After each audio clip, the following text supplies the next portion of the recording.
Hey guys, this is Amy Talbot from Amy Talbot Color Pencil Creations, and I've created a video to show you some of the tools that I use to achieve the colored pencil drawings that I do.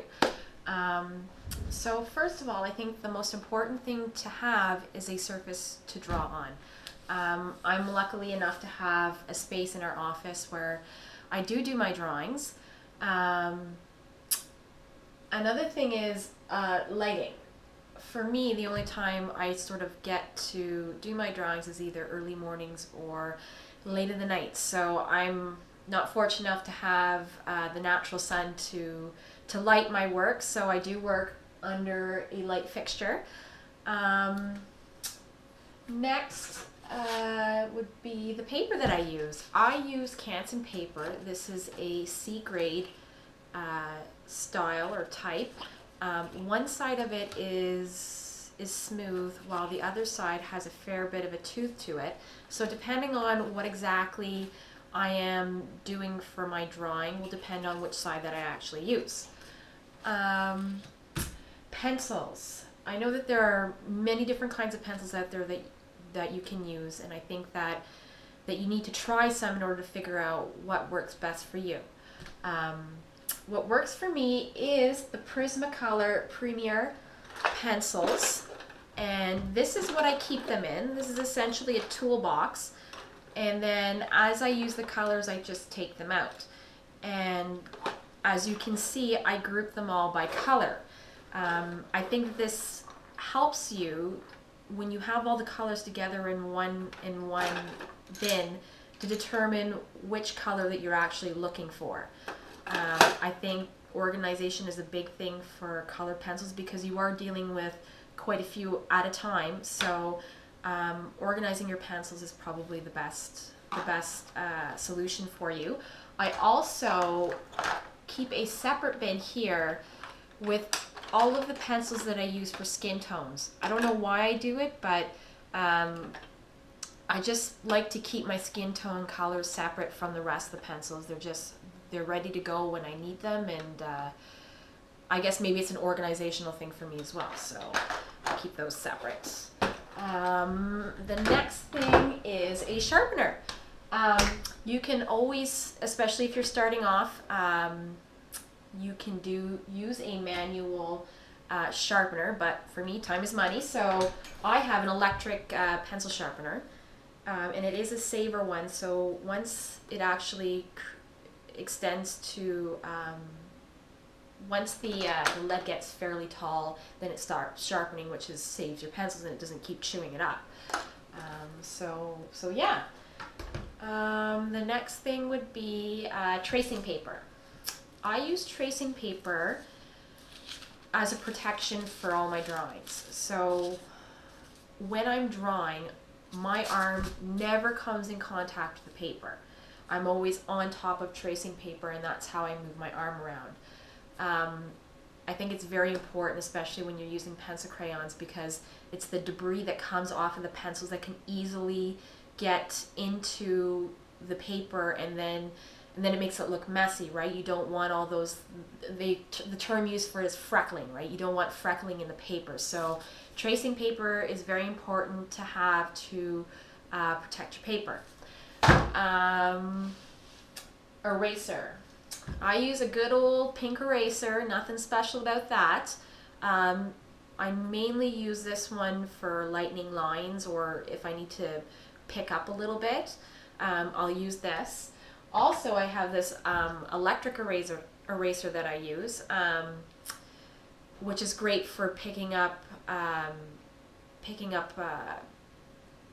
color if you've gone too far. So very handy, although as you can see, this thing has hit the floor a few times and I can never seem to get to work again after it's hit the floor. So if you purchase one of these, be sure not to drop it on the floor, because it's not cheap, and I have a very hard time getting them to work after they've had a fall. So anyways, the next thing is a brush. So I guess once you're drawing, you realize that the bits of the pencil become loose, right? So you use a brush and you constantly sweep your drawing to keep it clean. I can't stress enough how important it is to keep your piece of work clean.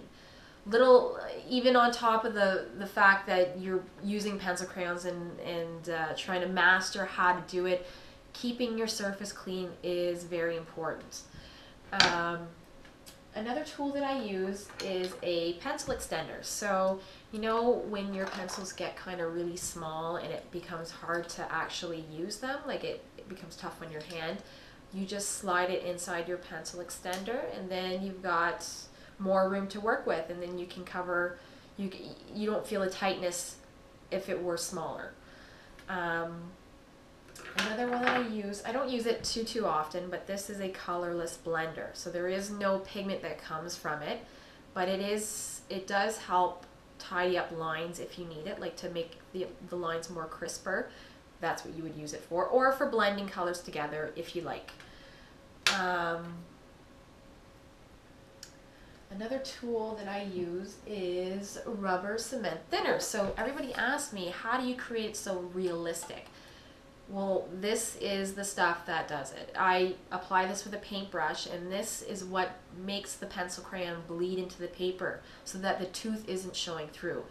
I'm not someone who likes to show the tooth, so this is what I use, and it makes a big difference especially when you remove the tooth, how realistic and how realistic it actually can look. Another thing that I use is this Prismacolor fixative, which I apply to my drawing once I have completed it.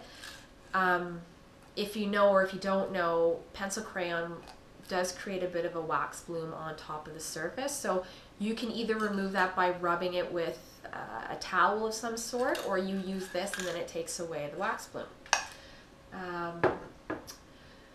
Another tool that I use is, this is a value finder. So you see the little hole in the center of that? So when I'm doing my drawing, if I'm not sure what pencils to use to get the color in the picture, I normally take this and I hold it up to the picture, and when you actually eliminate everything around and you just focus on that one little area, it's amazing what colors actually come through, because sometimes your mind doesn't really see it or your eyes don't see it, but it's when you put the value finder up to the actual image that then you can really see the colors that are actually there.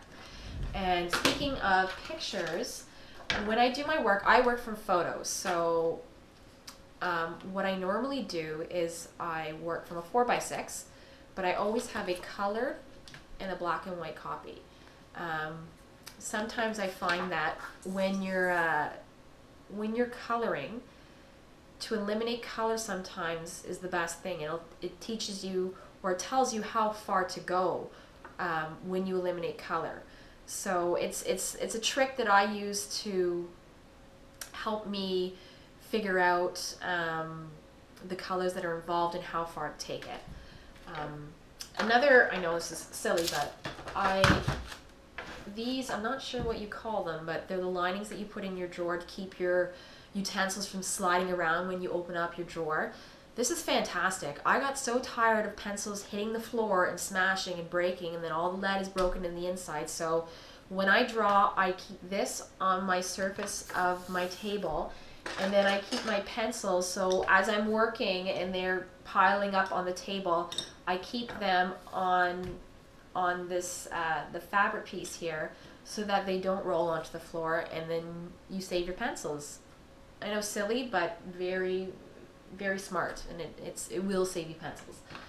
And I think that's about it. But again, a lot of these tools that I am using, I mean, the basics are pencils, eraser, and sharpener. If you're starting off, those are the key things that you need. I know I have an extensive amount of colored pencils, but I know Prismacolor offers them, I think, in a 24 pack, a 72 pack, and when I first bought them, they were 120, but I think they're up to 150. So if you're not sure about even pencil crayons, I would always start small and buy the smaller pack and see if you actually like it, and then from there, you know, you can upgrade to a bigger pack.